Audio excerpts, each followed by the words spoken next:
नारायण नारायण नारायण नारायण नारायण नारायण। गीता जयंती। प्रपन्न परिजाताय स्तोत्र वेत्रैकपाणये ज्ञान मुद्राय कृष्णाय गीतामृतदुहे नमः। सर्वोपनिषदो गावो दुग्धा गोपालनंदना पार्थो वत्सः सुधीर्भोक्ता दुग्धम गीतामृतम महत्। गीता सुगीता कर्तव्या किमन्यहि शास्त्र विस्तरै या स्वं पद्मनाभस्य मुख पद्माद विनीहि सुता। शंकरं शंकराचार्यं केशवं बादरायणं सूत्रभाष्य कृतो वंदे भगवन्तौ पुनः पुनः। ईश्वरो गुरुरात्मेति मूर्तिभेद विभागिने व्योमवद्व्याप्तदेहाय दक्षिणामूर्तये नमः।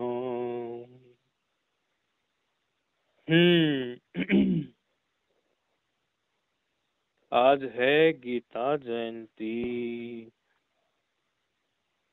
और शास्त्र ये उसमें बड़ी खूबियां हैं। एक तो ये शास्त्र जो है व्यास प्रसादात, व्यास जी का प्रसाद है। परंपरा देखिए कैसे है, व्यास जी का प्रसाद है। यहाँ पर ग्वाला है हमारे भगवान श्री कृष्ण स्वयं, और कामधेनु गो है यहाँ पर कौन? उपनिषद। सर्वोपनिषदो गावो दुग्धा गोपाल नंदन। देखो कितनी सुंदर बात है। दूसरी बात, प्रपन्न पारिजाताय, भगवान की जब धर्म क्षेत्रे कुरुक्षेत्रे जब इस प्रकार से धृतराष्ट्र कहता है, एक अंधा व्यक्ति पूछ रहा है धर्म क्षेत्रे कुरुक्षेत्रे, हे भैया इस धर्म क्षेत्र में कुरुक्षेत्र में क्या चल रहा है? अरे संजय मुझे बता दे। यहाँ जो योद्धा लोग इकट्ठे हो गए हैं, समवेता युयुत्सव, मेरे पुत्र हैं और कौरवों के पुत्र हैं, क्या कर रहे हैं? एक अंधे आदमी के अंदर जिज्ञासा पैदा हो रही है। जिज्ञासा सर्वप्रथम तो एक अंधे व्यक्ति के अंदर हो रही है। वो पूछना चाह रहा है कि वहां क्या घट रहा है। हमारे सामने तो यही दृश्य आता है ना जब गीता के प्रथम श्लोक से देखते हैं। वस्तुतः भगवत गीता लाइव नहीं डी लाइव है। कुछ टाइम बीत गया है तब धृतराष्ट्र पूछ रहे हैं। यहाँ कंफ्यूजन हो जाता है कई लोगों को, उनको लगता है कि बिल्कुल लाइव सुना रहे हैं। वो बिल्कुल लाइव नहीं सुना रहे हैं, थोड़ा टाइम बीत गया है तब धृतराष्ट्र ने पूछा है कि क्या हो रहा है। यहाँ एक बड़ी सुंदर बात है। सुंदर बात क्या है कि भगवान जो है यहाँ पर, ये गीता जो उनके श्रीमुख से निकल रही है, ये सहज ही निकल रही है। समझो जब करुणा से भगवान भर गए हैं तब सहज में ये गीता निकल रही है। ये एक संवाद है। अर्जुन ऐसी विकट परिस्थिति में खड़ा है, कि यदि वो कोई बात पूछ सकता है तो अपने अति विश्वसनीय व्यक्ति से ही पूछ सकता है। व्यक्ति जब किसी परेशानी में होता है तो क्या वो सबके सामने अपनी परेशानी बताता है? नहीं, ऐसा कभी नहीं होता। जो उसको लगता है कि ये मेरे सबसे ज्यादा हितैषी हैं, वो भले वो हितैषी नहीं भी हो, उसको लगता है कि ये मेरे सबसे ज्यादा निकट हैं, उन्हीं को वो अपनी बात कहता है। अर्जुन के सामने भगवान दूरी से भी निकट हैं। यदि आप देश की दूरी बोलें तो बिल्कुल वो रथ पे वहीं बैठे हैं। और हृदय से भी निकट हैं। हृदय से तो भगवान इतने निकट हैं कि अर्जुन में और भगवान में कोई दूरी नहीं है। जैसे भगवान ये बोलते हैं कि गीता जो है वो, गीता में हृदय पार्थम ऐसा है, महात्म्य में ऐसा आता है कि गीता तो मेरा हृदय ही है। इसी प्रकार जो है अर्जुन के विषय में भी भगवान कहते हैं कि अर्जुन और मैं दो नहीं है, अर्जुन और मैं एक ही हैं। अर्जुन के हृदय में भगवान रहते हैं, भगवान के हृदय में अर्जुन रहते हैं। हम्म। इससे क्या बात हुई? अर्जुन के हृदय में भगवान रहते हैं, भगवान के हृदय में अर्जुन रहते हैं। यहाँ आधार आधेय भाव का भी अभाव हो गया। घट रहता हो भूतल पर तो भूतल आधार आधेय भाव से भूतल और घट का संबंध है। एक चीज आधार बना के बैठी है कहीं तो आधार आधेय भाव बन गया। लेकिन अर्जुन के बारे में और भगवान के बारे में ये कहा नहीं जा सकता, क्योंकि यदि भगवान के हृदय में ही अर्जुन बैठे हों या अर्जुन के हृदय में ही भगवान बैठे हों तो आधार आधेय भाव बनेगा। लेकिन ऐसा नहीं है। भगवान के हृदय में अर्जुन है और अर्जुन के हृदय में भगवान है। इस बात पे इतना जोर क्यों दिया हमने कि ऐसा क्या है, भगवान के हृदय में अर्जुन, अर्जुन के हृदय में भगवान? इतना बताना चाहते हैं कि निकटतम है अर्जुन और भगवान। और निकटतम होने का मतलब इतना निकलता है कि जब इतनी निकटता हो तो इतनी करुणा बरसेगी यदि कोई इतना निकट रहने वाला कष्ट में हो, और उस करुणा में इतना प्रसाद आएगा, इतना प्रसाद आएगा कि वो प्रसाद खाली अर्जुन का ही काम उससे बने, इतनी बात नहीं है। वो प्रसाद इतनी भारी मात्रा में है कि अर्जुन को निमित्त बना के वो सभी को तृप्त कर दे। इसीलिए गीता विशेष हो जाती है। फिर यास्वम पद्मनाभस्य मुखो पद्माद विनिसृता, ये तो स्वयं भगवान के मुख से निकली है। और कैसी स्थिति में निकल रही है? अर्जुन की स्थिति है शोक संविघ्न मानसः। अर्जुन कैसा है अभी? शोक संविघ्न मानसः, शोकग्रस्त है।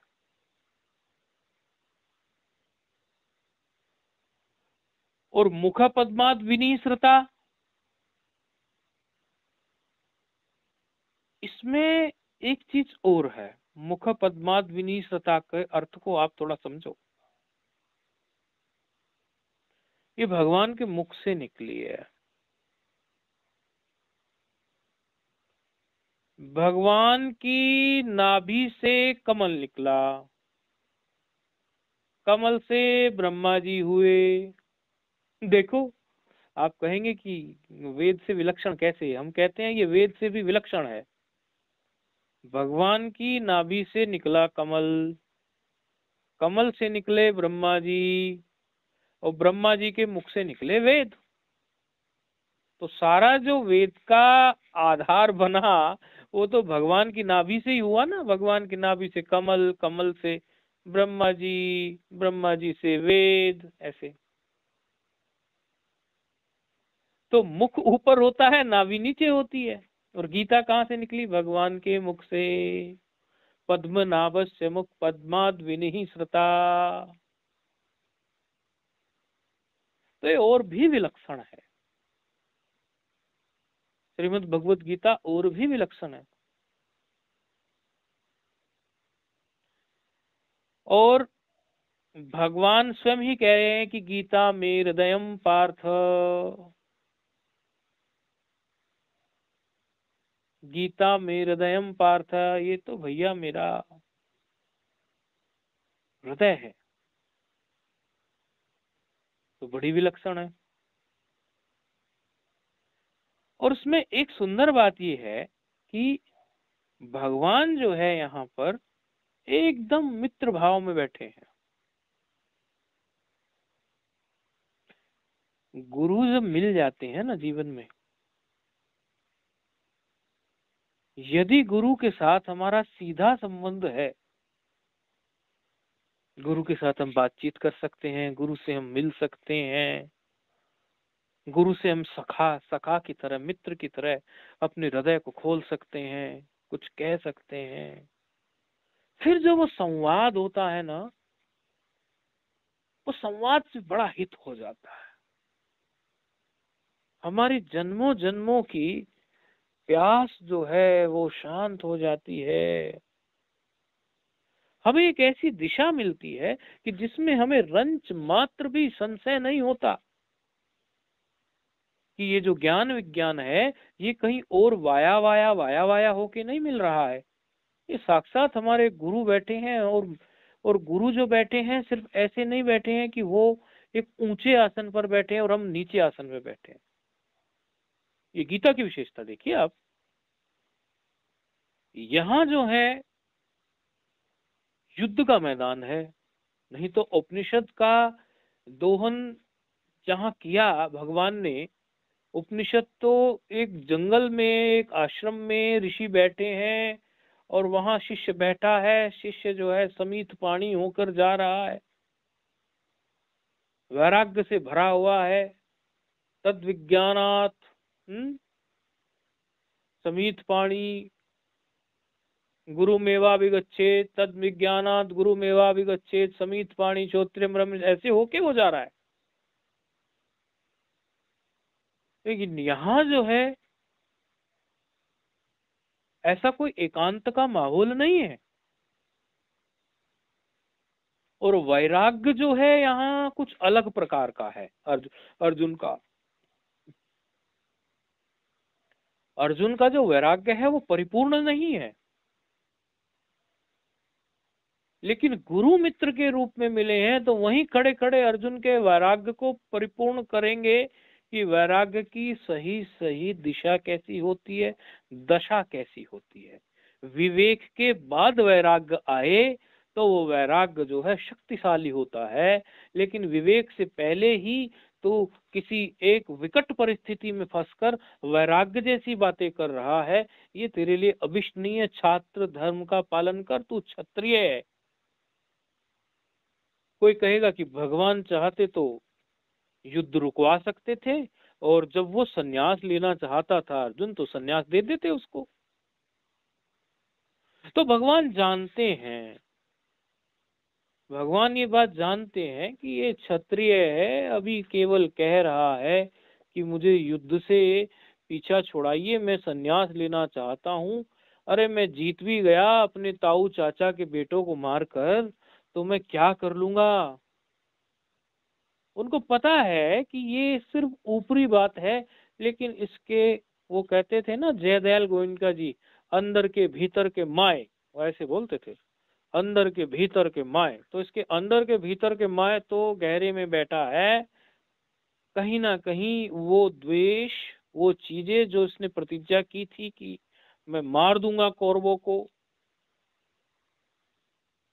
मैं ऐसे कर दूंगा, और वो क्षत्रिय धर्म है इसका, लेकिन ये अभी ऐसी परिस्थिति को देख के विकट हो रहा है। तो गुरु देखो कितने कितने कल्याणकारी है, यहाँ सखा के रूप में बैठे हैं और ऐसे स्थान से बैठे हैं कि बिल्कुल उनको आगे तक उनकी स्थिति को समझकर फिर निर्णय दे रहे हैं। इसीलिए गीता इतनी विलक्षण हो जाती है, इतनी विलक्षण हो जाती है कि हर जगह इसमें अच्छा ये संवाद जो है भगवान का और अर्जुन का, इस तरफ भी जरा दृष्टि डालिए। कोशिश रहेगी कि आप लोगों की दृष्टि अनेकों तरह से आपके दृष्टिकोण को और अच्छा बनाया जाए। यहाँ जो भगवान जो बैठे हैं और ये जो संवाद दोनों के बीच हो रहा है, ये इस प्रकार का संवाद नहीं है कि हम तुम्हें कहते जाएं और तुम खाली सुनते जाओ और तुम्हारे कुछ पल्ले पड़े ना पड़े, तुम्हारी समझ आए ना आए, तुम सहमत हो या ना हो, नहीं, साथ साथ लेके साथ साथ समझा के बिल्कुल अपने मन बुद्धि को उनके साथ एक करके अर्जुन के साथ भगवान, ताकि वो सहमत हो जाए। संगच्छध्वम संवदध्वम संवो मनांसि जानताम, बिल्कुल संगच्छध्वम संवदध्वम संवो मनांसि जानताम की स्थिति में ये सब बातें जो तुम्हें बोल रहे हैं, बिल्कुल तुम्हारे साथ मिलके, तुम्हारे मन के साथ एक मन करके, तभी तो अंदर तक उनको भगवान कह पाएंगे ना, और तभी वो स्वीकार पाएंगे। यदि आप किसी अन्य धरातल पर है और आपका जो श्रोता है वो किसी अन्य धरातल पर है, तो आप श्रोता के अंदर परिवर्तन उतना नहीं कर पाएंगे। यदि आपका शिष्य किसी और धरातल पर है, किसी और स्थिति में है, और आप उसकी मनोह स्थिति ना समझकर पूरी आप किसी और लेवल से बोल रहे हैं, तो तब आप उसका अधिक भला नहीं कर पाएंगे। जब शिष्य और गुरु एक स्थिति पर ऐसी पर आते हैं कि जहां शिष्य समझने के काबिल हो और गुरु उसको समझाते हैं, तब समझ में आ जाता है। यही विलक्षणता भगवत गीता में है। ज्ञान विज्ञान ऐसा है कि कहीं कटने वाला नहीं है। बात ये नहीं है कि ये भगवान के श्रीमुख से आई, सिर्फ इतनी बात है। भगवान के श्रीमुख से आई तो पवित्रतम है, इसमें कोई संशय नहीं है। लेकिन भगवान के श्रीमुख से जो आई है, ये वो दुग्ध दोहा है उन्होंने उपनिषद रूपी कामधेनु का, जो हमारे भारतीय फिलोसफी की अंतिम कक्षा है। उपनिषद से बड़ा हमारे यहाँ कोई ज्ञान नहीं है। ब्रह्मात्मिक बोध के लिए, मोक्ष के लिए जो जीवन का लक्ष्य है, धर्म अर्थ काम भोगते हुए मोक्ष का, उसके लिए उपनिषद से बड़ा कोई शास्त्र नहीं है। श्रुति जो है, शास्त्र कोटि क्या, श्रुति से बड़ा कोई आपका उपकारक नहीं है। ऐसी श्रुति को ही भगवान ने कुछ ऐसे ढंग से पिरोया, कुछ ऐसे ढंग से प्रस्तुत किया कि वो सामान्य अधिकारी भी उससे लाभ उठा सके। उसको विभक्त कर दिया कि भैया तू कर्म मार्ग से चलना चाहे तो तू कर्म मार्ग से चल ले, डायरेक्ट तेरा ज्ञान में प्रवेश नहीं तो परंपरा तू पहले कर्म मार्ग से आ जा, निष्काम कर्म से तू भक्ति योग से आ जा, फिर तेरा धीरे धीरे ब्रह्म योग बनने लगेगा। क्योंकि ब्रह्म योग में ही सारे योग हैं, कर्म योग भी ब्रह्म योग में है, भक्ति योग भी ब्रह्म योग में है। तो पहले तू भक्ति मार्ग से आना चाहे, भक्ति से आ जा, कर्म से आ जा। आना तुझे ज्ञान में है ही, समझना पड़ेगा ही तुझे। इस प्रकार भगवान ने अधिकारी, क्योंकि एक ही चित्त में भी अनेक अधिकारिता होती है और अनेकों चित्तों में भी अनेक अधिकारिता होती है। जरा समझेंगे बात को। एक ही चित्त में भी अनेकों अधिकारिता होती हैं। सुबह से शाम तक कभी कभी साधक भक्ति मार्गी बन जाया करता है, कभी कभी साधक जो है कर्म मार्गी बन जाया करता है, और कभी कभी वो ज्ञान मार्गी बन जाया करता है। प्राय हमने ये प्रैक्टिकली बता रहे हैं, साधकों के चित्त को देखा है कि वो कुछ अंश में भक्ति मार्गी दिखते हैं, कुछ अंश में ज्ञान मार्गी दिखते हैं, कुछ अंश में वो यहाँ से जो है निष्काम कर्म योगी बन जाते हैं। एक ही व्यक्ति के चित्त में हमने ऐसे प्राय देखे। हाँ, उनमें से ये होता है कि उसकी अधिकता जो है वो ज्ञान में है, अधिकता जो है उसका भक्ति का संस्कार है, अधिक जो है उसका या निष्काम कर्म का संस्कार है, या थोड़ा थोड़ा सब कुछ है। थोड़ा थोड़ा सब कुछ होता है तो भी चल जाता है काम। विलक्षण बात यह है कि यहाँ जिस तरह से भगवत गीता आई है वो एकदम खुले मैदान में आई है। आलस्य और प्रमाद का संपूर्णतः त्याग, नपुंसकता का संपूर्णतः त्याग, कमजोरी का संपूर्णतः त्याग, कलेब्यम मा स्मः गमा, कलेब्यम मा स्मः गमा। कोई नपुंसकपना आपके अंदर ना हो, कोई उत्साह की कमी आपके अंदर ना हो, कोई आपके अंदर आलस्य ना हो, कोई प्रमाद ना हो। आलस्य और प्रमाद दो भिन्न चीजें होती हैं।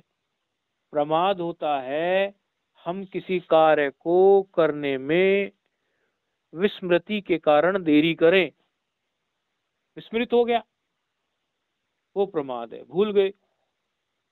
आलस्य होता है कि भूले नहीं है, याद भी है, लेकिन फिर भी हम पड़े हैं, कर नहीं रहे हैं, उसको आलस्य कहते हैं। तो प्रमाद नहीं हो जीवन में, आलस्य नहीं हो जीवन में, क्लेब्यम नहीं हो जीवन में, इस प्रकार से गीता का ढोल पिटा है, डंका बजा है, शंख बजा है। अर्जुन भाई नपुंसक मत बन मेरे मित्र, इस समय तू मन से बड़ी कमजोरी दिखा रहा है। ये कमजोरी तेरे जीवन में नहीं होनी चाहिए। ये गीता की विलक्षणता है। गीता जयंती पर हम लोग भगवत गीता पर विशेष विचार करते हैं या सुनते हैं, ये एक बात है। वस्तुतः भगवत गीता पर हमें रोज ही विचार करना है, पढ़ना है। समझ में नहीं भी आए तो भी पढ़ना है। एक टीका देखे, दो टीका देखें, जरूरी नहीं है हमारी समझ में आए, लेकिन फिर भी देखें, क्योंकि वो भगवान के वचन हैं। और भगवान कैसे हैं बताया ना, प्रपन्न परिजात, यानी उदार शिरोमणि। प्रपन्न परिजात का क्या मतलब है? वो उदार शिरोमणि है, किसी प्रकार का कार्पण्य उनके जीवन में नहीं है, लुटा रहे हैं बस। तो जो लुटाने के लिए तैयार बैठे हैं, शरणागत वत्सल हैं, जब आपको समझ में नहीं भी आ रही भगवत गीता, किसी किसी को समझ में नहीं भी आती, तो उनके वचन है और वो उदार हैं, तो भी आपका कल्याण हो जाएगा। ऐसा भी नहीं समझना चाहिए कभी कि ये तो संस्कृत में है तो हमारी समझ नहीं आ रही। ये सब बातें तो गौण है। इतना तो समझ में आपको आता है ना कि भगवान की करुणा बरसी है, और अर्जुन अकेले के लिए बरसी है, अर्जुन तो निमित्त बन गए, सभी के लिए बरसी है।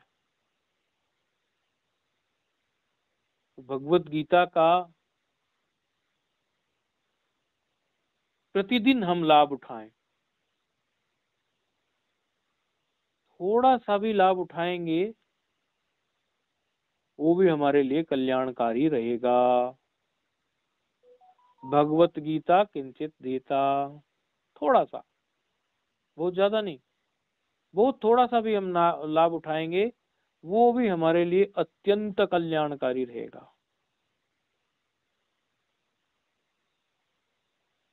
तो आज से ये संकल्प लेंगे, हर वर्ष जब भी कोई हमसे बात होती है किसी की भगवत गीता के बारे में, और प्राय गीता जयंती पे तो चर्चा अधिक हो जाती है, वो लोग पूछते हैं बताओ महाराज बताओ।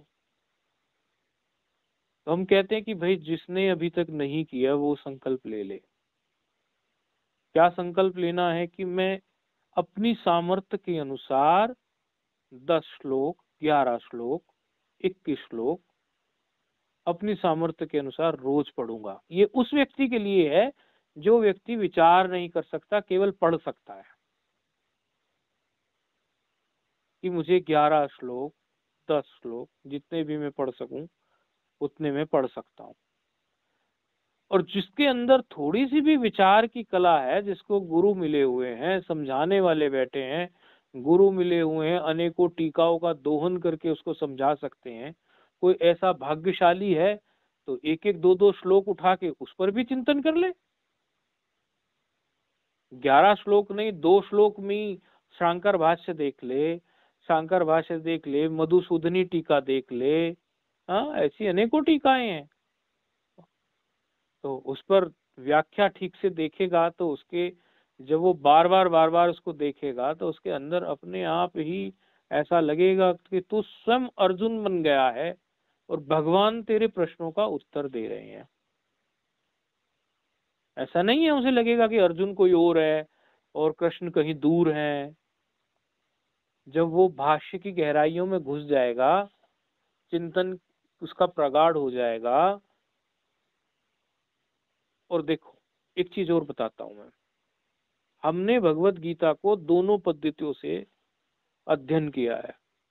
एक पद्धति धातु प्रत्यय वाली कि संस्कृत में कौन सी धातु से कौन सा रूप बना, ये शब्द का निर्माण कैसे हुआ, ये शब्द कैसे है, इसमें कौन सा समास है, इसका अर्थ कैसे निकाल सकते हैं। क्योंकि भगवत गीता पर बहुत सारी टीकाएं हैं और सब टीकाएं अलग अलग इसीलिए हो गई क्योंकि संस्कृत इतना विशाल है कि अनेकों प्रकार से विद्वानों ने अनेकों समास करके, अनेकों उसमें धातु प्रत्यय लगाकर अनेकों प्रकार से अर्थ निकाल लिए। इसीलिए व्याकरण, धातु प्रत्यय इत्यादि का ज्ञान हो तो आनंद अलग आता है। तो एक वो तरीके से भी हमने भगवत गीता का अध्ययन किया। दूसरे तरीके से हमने ये समझा कि भगवान कह रहे हैं कि गीता में हृदय पार्थो, ये भगवत गीता मेरा हृदय है। तो हृदय के लिए बहुत कैलकुलेशन भी जरूरी नहीं है। हृदय को हृदय से यदि समझ लिया जाए, भावना पूर्ण होकर समझ लिया जाए, वो बहुत अच्छा है। लेकिन किसी एक पद्धति में परिपक्वता हो या तो, या थोड़ी थोड़ी दोनों में हो, और यदि दोनों में ही परिपक्वता है तो मोक्ष पक्का। जिसके पास तर्क करने की क्षमता है, लेकिन जैसे ही तर्क कुतर्क में प्रवेश करता है तुरंत वो रुक जाता है। आप समझिए ब्रह्माभ्यास करने की विधि क्या है। भगवत गीता है उपनिषदों का दोहन, तो ब्रह्माभ्यास करने की रीति क्या है। आपके अंदर जिज्ञासा होनी चाहिए, तर्क होना चाहिए, तर्कताम माँ कुतर्कताम, तर्क होना चाहिए लेकिन कुतर्क नहीं होना चाहिए। वहां आपका हृदय जो है वो रोक ले कुतर्क होने को। तर्क बुद्धि हो ये अनिवार्य है। यदि आप ज्ञान विज्ञान परिपूर्ण होना चाहते हैं, तर्क बुद्धि हो बहुत अच्छी है, लेकिन कुतर्क बुद्धि ना हो।